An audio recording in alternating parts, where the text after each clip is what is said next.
hard work and dedication. In spite of his confidence and kind words, I was not accepted to Stanford University. However, I am standing here sharing this story today not to brag, but to share the wonderful experience I gained simply through applying. This is an experience I want all of the high-achieving underclassmen to have as well. Even if you do not believe that you are qualified or think that it might be worthless, I encourage you to apply to your dream college. We have a tendency to sell ourselves short, to think that because we're from a small town, we're not good enough to be associated with such respected institutions. I shared this mentality until that interview, when the alum said these words to me: "You are worthy. I stand before all of you today to tell you the same thing. You are worthy." My second quote comes from Maya Angelou's poem, Human Family. We are more alike, my friends, than we are unalike. In a society that experienced 307 recorded shootings last year alone, it is more important now than ever to be a positive presence daily and actively participate at school and life itself. Occasionally, we come to school with thoughts of it being a waste of our time and that what we're learning is useless in our futures. But the reality is, we need school to teach us more important things than simply how a plant undergoes photosynthesis or how a bill becomes a law.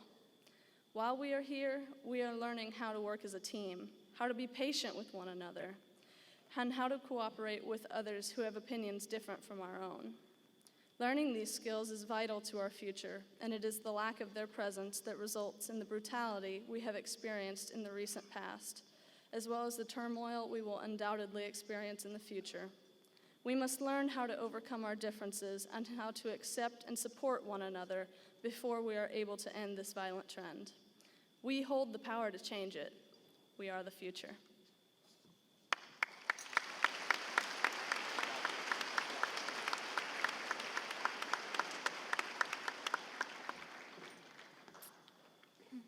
The second valedictorian I would like to introduce is Ella Beardsley. Ella is the daughter of John and Courtney Beardsley. During high school, Ella has participated in golf, swim, track, and tennis. Ella is a member of Academic Excellence and National Honor Society. Ella's future plans are to attend Indiana University to pursue an undergraduate in biology, and then to further her education by attending med school to become a psychiatrist. Ella Beardsley.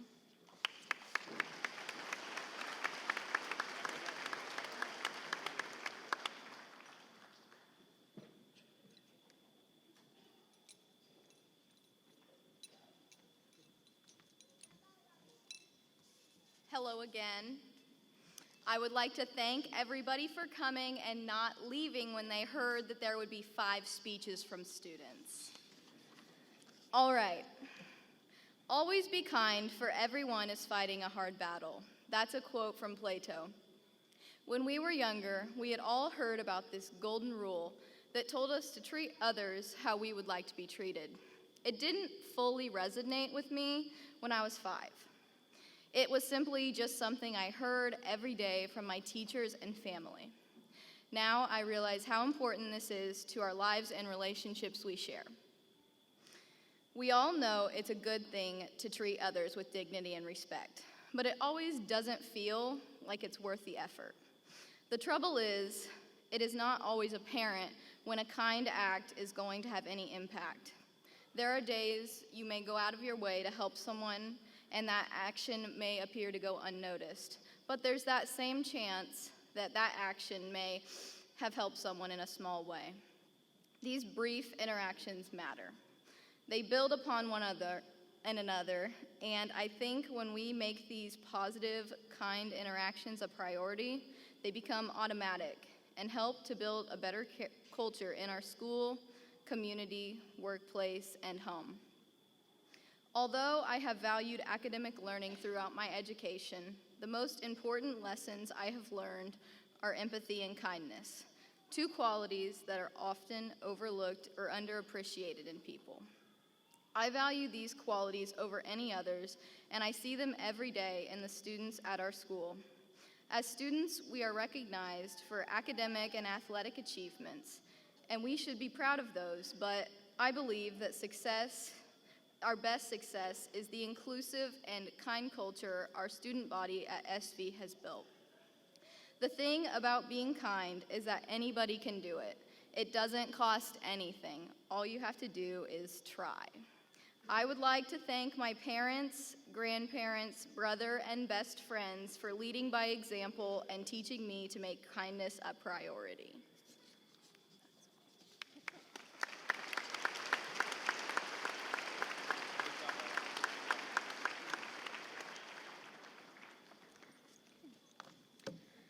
Our third valedictorian is Zack Juncker.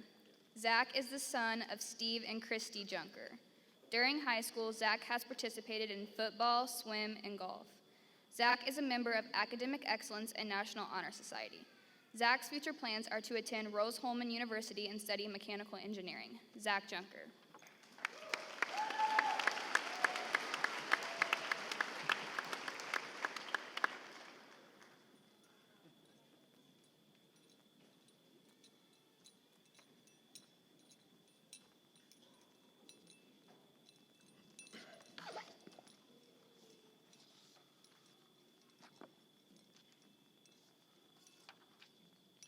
To the class of 2019, you know, I always hoped the old trick of imagining the audience in their underwear would help me present this speech, but now I realize it's only making me more uncomfortable, especially because of Mr. Musil. Anyway, wisdom, it can be taught and it can be learned, but when do we recognize that it's finally upon us? Is wisdom a gift from God? Can it be formulated into a math equation? Can that math equation help me present this speech a little quicker? Some may say I am wise beyond my years. The book of wisdom reads, "If you accept my words and store up my commands within you, turning your ear to wisdom and applying your heart to understanding, then you will understand the fear of the Lord and find the knowledge of God. For the Lord gives wisdom, and from his mouth comes knowledge and understanding." So, we learn that wisdom is, in fact, a gift from God, but can it still be formulated into that math equation? F of t is a continuous and differential function of our entire lives from our conception through the present. And g of x is equal to the integration from 0 to t of f of t. So if we integrated that, we would find all of our experiences throughout our entire lives. Remember, the book of wisdom reminds us to understand, and then we may gain wisdom. Please bear with me as I finish this calculus lesson. So each tangent line along our equation represents a certain experience. dA dt, dB over dt, all the way through dz over dt, which is the rate at which we experience wisdom. Sometimes our rate of wisdom is positive, like when we do community service, or dc over dt. This causes f of t, or wisdom, to increase. Other times our rate of wisdom is negative. This could be when we don't eat our vegetables, or dv over dt. That causes wisdom to decrease. Now, hopefully everybody here has been following me and understanding. At least I know Mrs. Clark is. We learned that each of our experiences and the rate at which we experience them all add up and give us a total amount of wisdom. The higher the rate, the more wisdom that we have. So once again, to the class of 2019 and to all my fellow Wildcats, go experience great things often, and you will become wise beyond your years. It's as easy as 1, 2, 3, AB calculus. I wish to encourage those at SV I'll be leaving behind to be all of three things: be physically strong, mentally strong, and spiritually strong. Listen to your coaches and your team captains. I know that during swim season, I'm infamous for being the bad cop during tough swim practices, but I, along with our coaches, really have your best interest at heart most of the time. Secondly, pay attention to your teachers during classes. They're the ones responsible for educating every future adult. And lastly, but most importantly, be spiritually strong. Love God with all your heart, soul, and mind, and love your neighbor as you do yourselves. Thank you, and congratulations, class of 2019.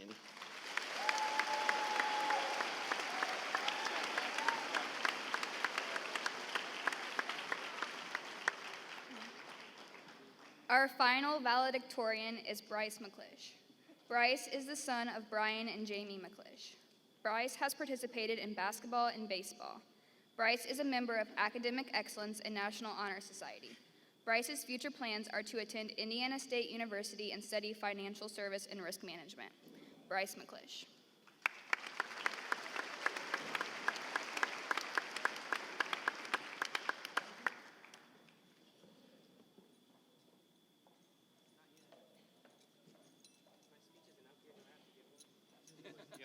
Oh, that'd be even worse.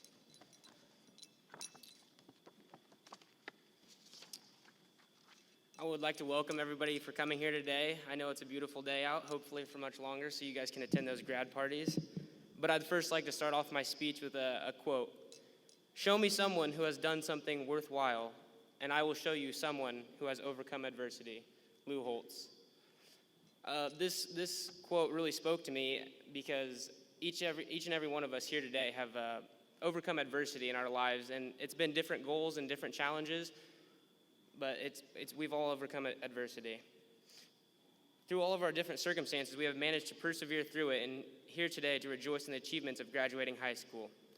As we continue our lives in whichever path we deem best for us, this day will always be something we have achieved together. Although it may not have seemed like it, the class of 2019 was in the journey together since we all walked into that first day of kindergarten back in August of 2006. The past 13 years have given us some unforgettable moments, days filled with lots of laughing, thinking, and crying, which makes for a full day and times that we will never forget. The late Jim Valvano once said, if you laugh, you think, and you cry, that's a full day. That's a heck of a day. You do that 7 days a week, you're going to have something special. That something special isn't always going to be easy, and adversity is always going to come. But if we approach our future with confidence that we can succeed, anything is possible. Thank you, class of 2019, for the memories, and I wish you all the best of luck in your future endeavors.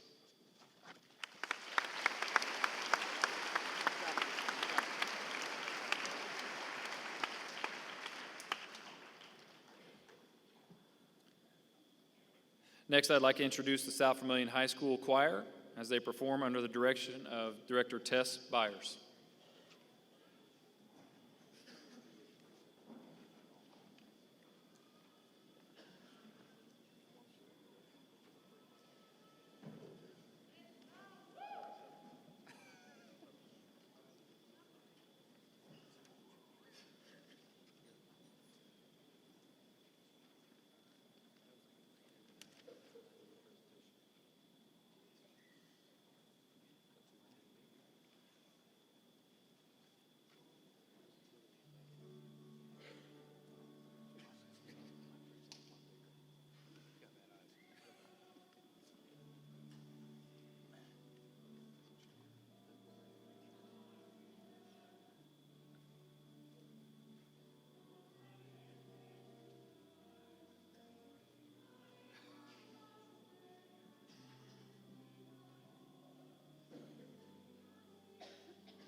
Thank you, Mrs. Byers and the South Vermillion High School Choir. Fantastic job.